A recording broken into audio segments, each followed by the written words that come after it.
Okay, here's a small movie about how to make duck boxes. Uh, the there was a guy on BGG who posted duck box design on the file section, so I printed it out on 108%. So this is for European measurements.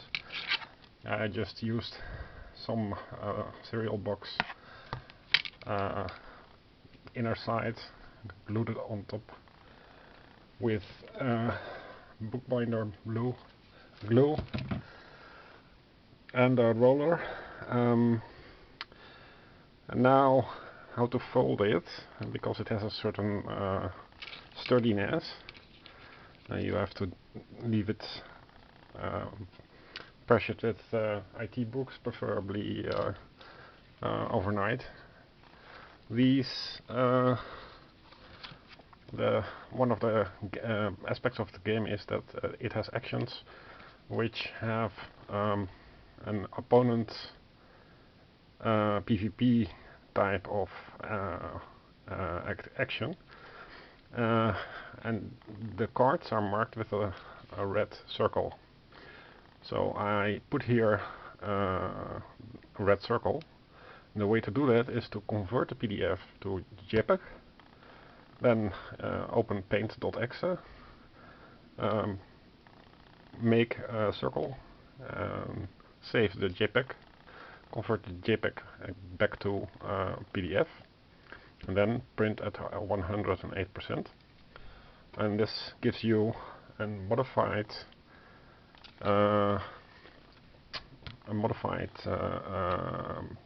flat out thing for making a duck box.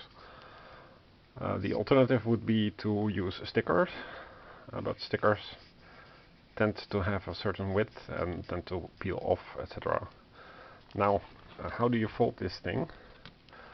The obvious trick is, of course, to use pins on the cross points. But if you do this with this thing, then it will bump. So this is an excellent way to make points, like I do here. And these things are not perfectly crosses. So as you can see, for example, here, this part is shorter than the outer flap. So you have to make sure that you use the correct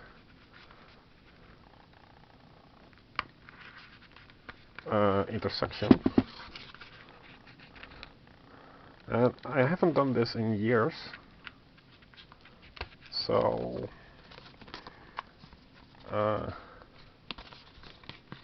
this is mostly for myself, so I can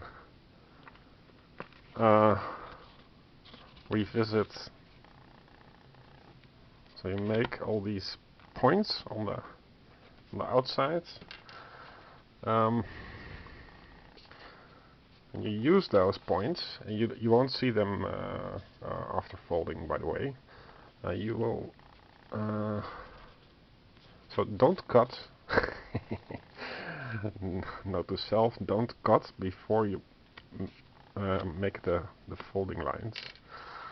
Now you use those flat pins as a guiding line for, where was it? A metal ruler. And here you have,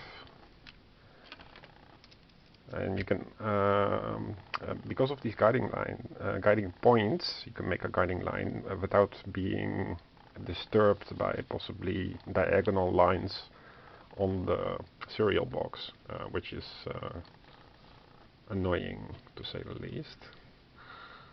So you use a pen of the normal type.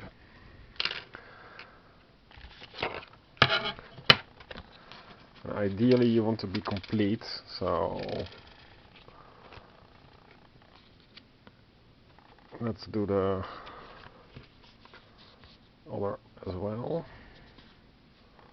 And you can use 2 or 3 of these things, but I tend to lose them. Now I only have 2. That doesn't matter. This is also a guiding line. You can just apply some pressure and this gives at least some horizontal lines. And as you can see here also we need vertical lines for the bottom.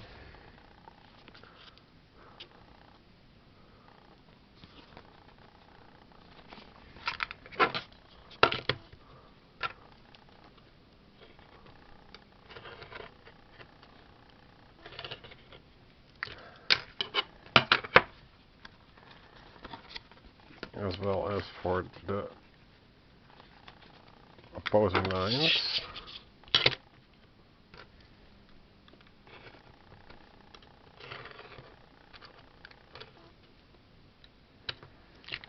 And make sure that you apply gentle pressure so the guiding line won't be disturbed.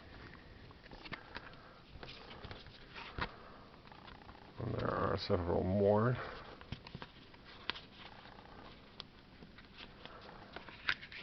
So these things help to make holes, and these pins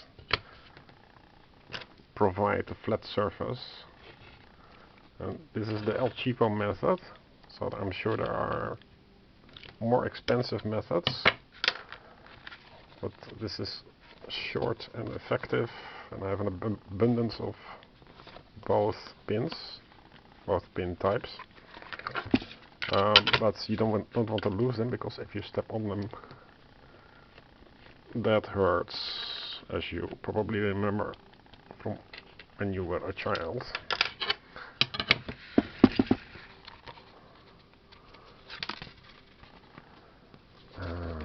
Wait, yeah.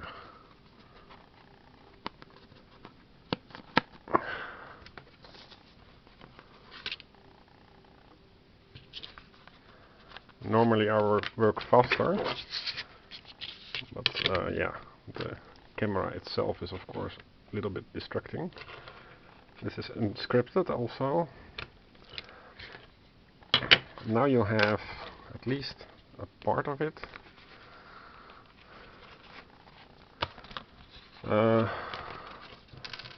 What I missed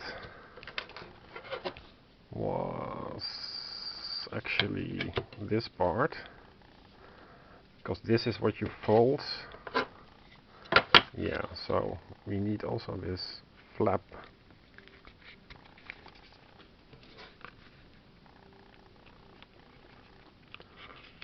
thing. Alright.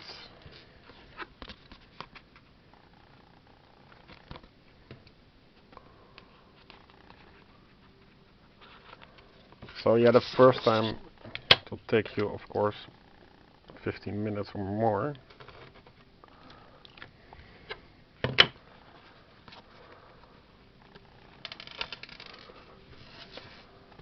Let's see, I think we have it all, mostly.